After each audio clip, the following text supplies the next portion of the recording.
What's on the other side?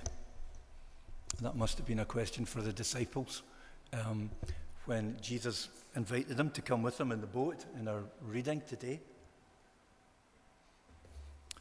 What's on the other side? Last week we were thinking about parables, and we were reminding ourselves that whilst they might be the most simple and shortest of short stories, behind each parable there's a deeper meaning. Always. There's always a deeper meaning if you look carefully. So today, we don't have a parable. Today we have a miracle story. And it's worth noting that in every instance of miracle stories in the Gospels, there is also a deeper meaning to discover and uncover. These stories don't just stand on their own as something that seems amazing or impossible.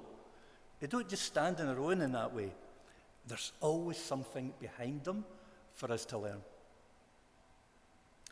Today we have the disciples in a boat with Jesus, and along comes a life-threatening storm, and Jesus stands up and, in a few words, calms the weather completely. How can you do that? In Jewish thought, the sea, the ocean, the lake, the water, would stand as a kind of metaphor for darkness and deep danger. Jewish people were not particularly fond of the sea. They weren't great sailors, and they feared it. So often in stories, when you've got the sea, it means something bad, something that could go wrong at any moment.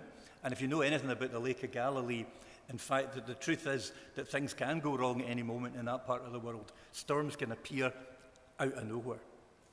So the sea, the ocean, the lake stands for kind of bad stuff. And the image of the boat has always been used as a sign of the church. From the very beginning of church, they used this picture of a boat as a wee sign of them, the Christians. This is us. And even today, right now, the sign, the emblem of the World Council of Churches is a boat. So it's still being used, the sign of the church. But it's hard to think of a better reading for a Sunday that's calling itself Sanctuary Sunday or Refugee Sunday. I went to read some words from a guy. His name is Rahil Arif, and he's a Pakistani Christian. And he says this, and he's talking about this story too. In my personal experience as an asylum seeker and refugee, I left everything in God's hands and fled from my country to seek refuge here in Scotland. It was like sailing in the boat, not sure where the waves would take me. But I had faith and trust that God would calm the storm in my life and would provide an exodus. I kept praying hard and constantly read the scriptures. This provided me strength and a sense of assurance that God was stronger than my challenges and had the power to take me out of this situation, just as Jesus did with his disciples in the boat. After sailing in the boat, I was accepted as a refugee and welcomed by the people in Scotland, including my church family locally and nationally. So here is Rahil, the man I've just quoted. You might know Christianity is often persecuted in parts of Pakistan, and that was happening here. He was a principal of a school, and people were threatening him in all kinds of ways. So when he arrived as a refugee and was given status, he was able to train, and he ended up doing a new job. So he became a minister. And right now, this is him and his family, and he's a minister of the Church of Scotland in Denny. So he has settled in and is now one of the Church of Scotland ministers. He was lucky because he got asylum almost right away. So how about Justina? Here's our own Justina. Justina arrived here and waited over 18 years to get status and to have a place of her own. 18 years during which time she was always in danger of being picked up at any moment and deported out of the country. Our story is quite a story. But even Justina, in some ways, is lucky, because asylum seekers come to this country and they're sent back to the danger that they came from. So that's even worse. Anyway, you rest of us here are probably sitting thinking, well, we are not going on a journey like that. We are not going anywhere, in fact. What with lockdown and my bad hip, I'll be lucky to get out of the close. That's what we're thinking. But the truth is that we're all on journeys of different kinds. We're always going on them. We're moving from an old understanding to a new understanding. Or we're moving from an unhealthy lifestyle to a more healthy one. Or maybe the other way around. Or we're moving from frustration to acceptance, or from anger to forgiveness.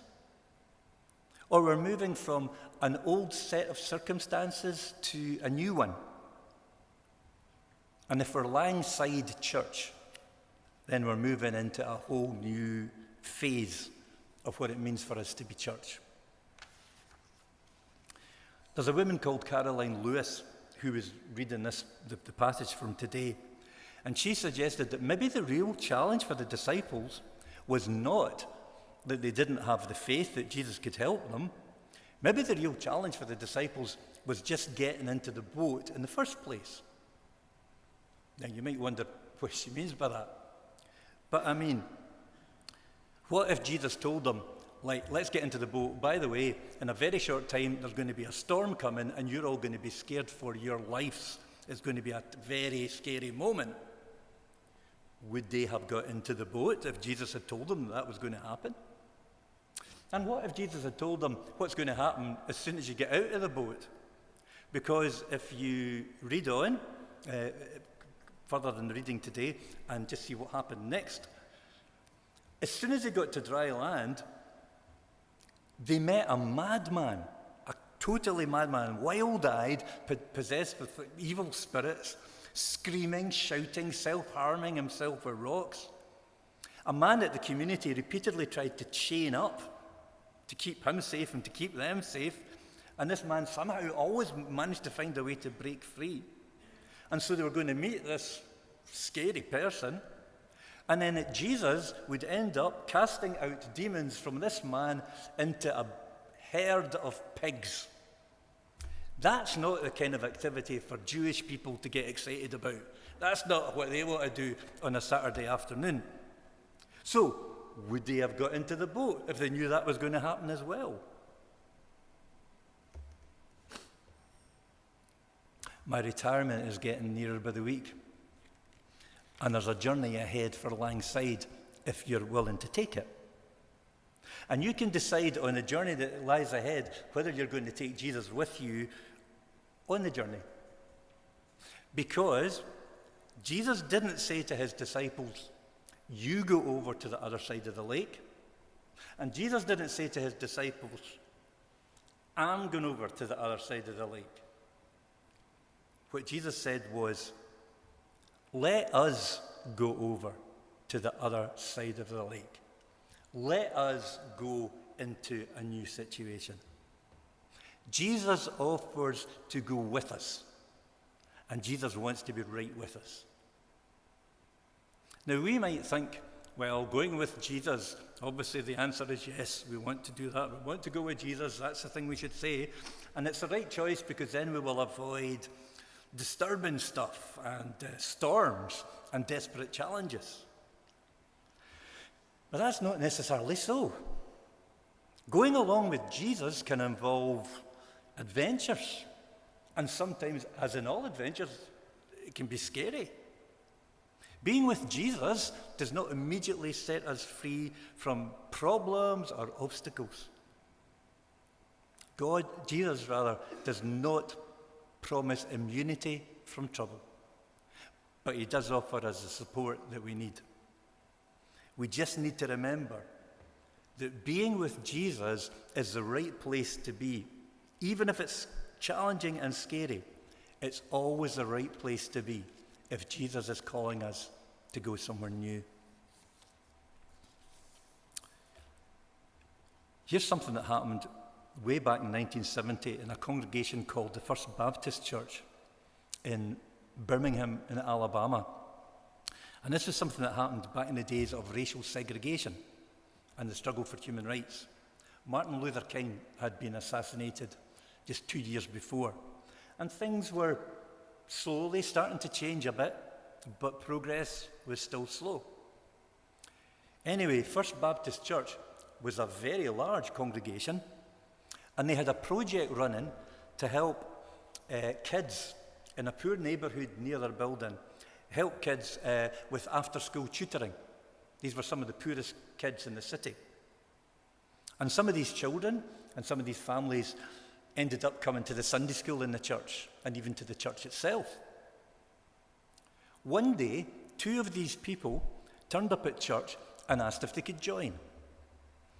Their names were Winifred Bryant and her daughter Twyla, who was at that time 11 years old, and she wanted to be baptized. And there was nothing strange about any of this, except that they were black. The minister there was the Reverend Herbert Gilmore. He was progressive, he was sympathetic towards a request, but he reckoned that many of the rank and file members of the church would not like that idea, and he thought there might be a big storm ahead. Well, he wasn't wrong. People rose up to protest, presumably not arguing that black people can't join a church, presumably just arguing that black people can't join a white church, they can get their own church. Anyway, time was set aside to debate the issue. Some meetings went on well into the wee hours. Finally, it was taken to a vote. And for some reason, I don't know how this worked, that church voted 3 times on this one issue. And 3 times, Twyla and Winifred were refused. And on the Sunday, when they were refused for the 3rd time, and the last time, there was a man called Dr. Byrne Williamson who stood up by himself in the pews and said that he was going outside and that he'd be very interested in talking with anyone who wanted to be part of a church which would welcome people like Twyla and Winifred. So he stood up and started walking out, and that must have at first seemed quite a scary thing for him to do. Amazingly, 300 people got up and walked out with him. I told you it was a big church. 300 people walked out beside him. The Reverend Herbert Gilmore, the minister, then stood up and announced his resignation and went outside to join the people out there. He'd just lost his job. And that day, a new congregation was born. If you go back one slide, you'll see the Baptist Church of the Covenant, where faith comes to life. That was the church that came out of that. They made a new church, which is still going strong today. A congregation where everyone is welcome. A congregation, as I say, that's still going strong. The other picture there that's Twyla sitting down and her mum above her. That picture obviously taken much more recently because they're pure adults there. So that's a recent thing. That's the people involved. Now, we can look at that story from the perspective of history. And we know that these 300 people were right. I assume we would think that they were right. They did need to do that. It was right to do that. It was right to start a new church. And of course, we could check out the first church, Baptist Church of Birmingham, Alabama today, and I don't think there's going to be still a ban on black people joining the church. And in fact, I just thought I would check anyway, and of course there isn't. So all these days are all gone. But what a brave thing for people to do at that time, before the church at large had caught up with what God was doing and saying and calling people to about equality. So sometimes being with Jesus in the boat can lead us into stormy waters. Even with Jesus in the boat beside us, we're not necessarily free from trouble. Even doing what Jesus wants us to do and going where he wants us to go does not mean the journey is going to be completely smooth and trouble-free. We could be heading for some drama.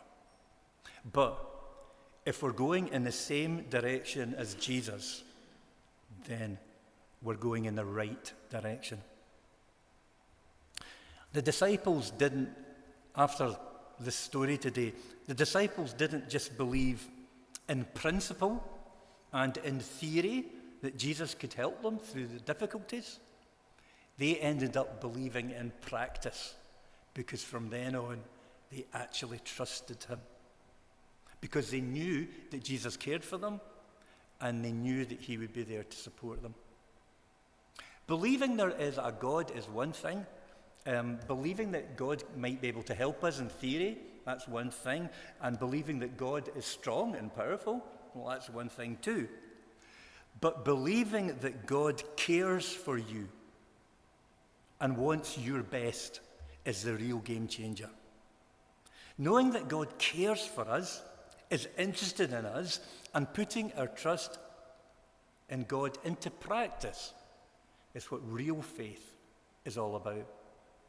So let me finish with this tiny Bible reading that I threw into the mix today. The first Bible reading it's not meant to be doing for today. It's the Moses and Aaron story from Exodus.